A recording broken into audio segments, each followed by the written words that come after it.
We're working on a FBX 860 Nissei today. This one does have a tack controller on it. We're just changing out the disconnect that was busted.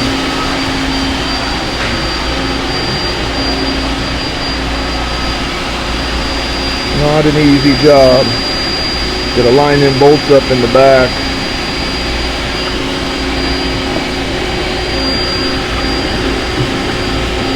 Of course, first thing first, you really need to be able to turn off your bus head.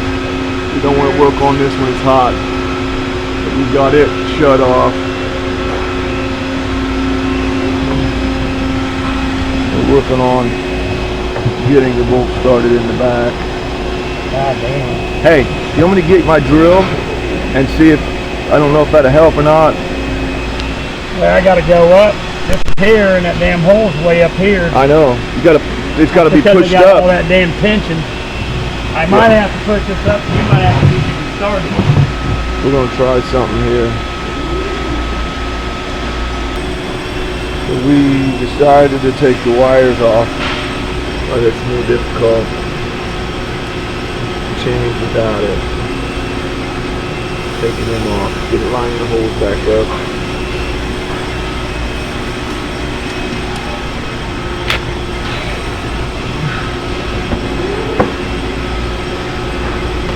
That snaps on there. It's kind of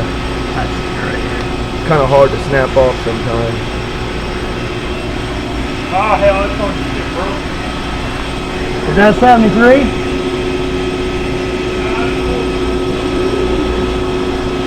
Is that a flat screwdriver? Yeah.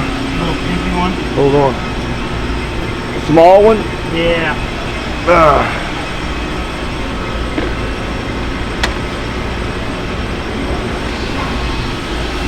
Here, try this.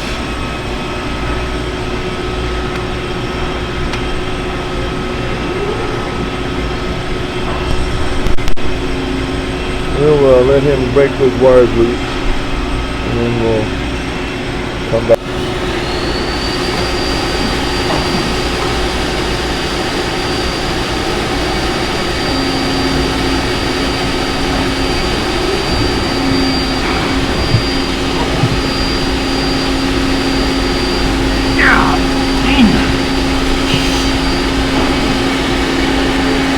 Climb back here, Mike.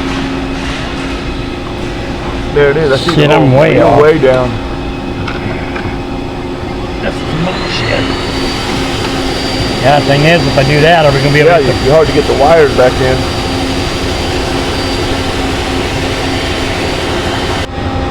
Okay, the saga of the disconnect is done. We got it installed. It was a bear because once we pulled the breaker out, it dropped down. Had to pull wires loose, and there was a big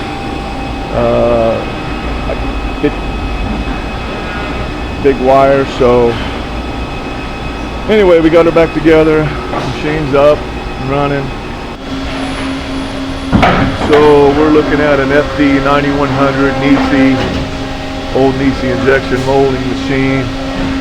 They're having trouble getting air in the hydraulic system, and I'm thinking it's back here to do with this hose where they're pulling air into the system. They just replaced this hose because it cracked on them, so I'm thinking something is allowing air to leak into the system on that hose.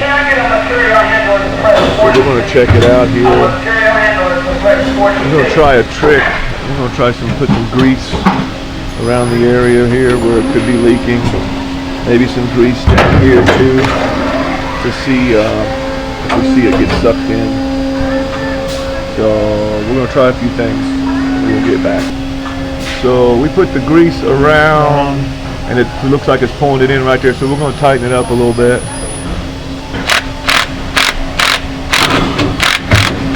Keep going. Take it all the way. Little butt.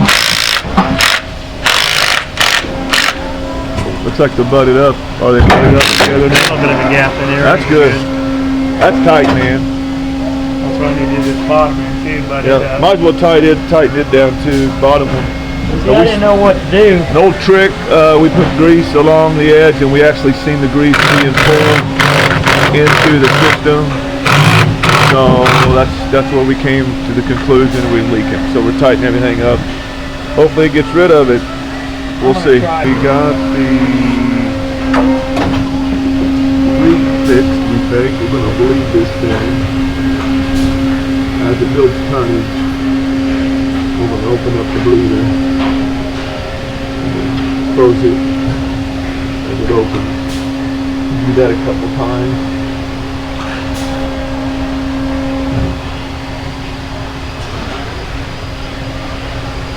And then hopefully that'll take care of our air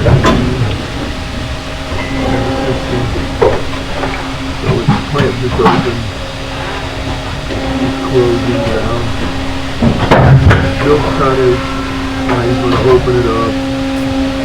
Let it bleed for a few seconds. Make sure it bleeds out the oil. And close it up before it opens again. Get rid of the white bubbles. Yep. Goes right to black.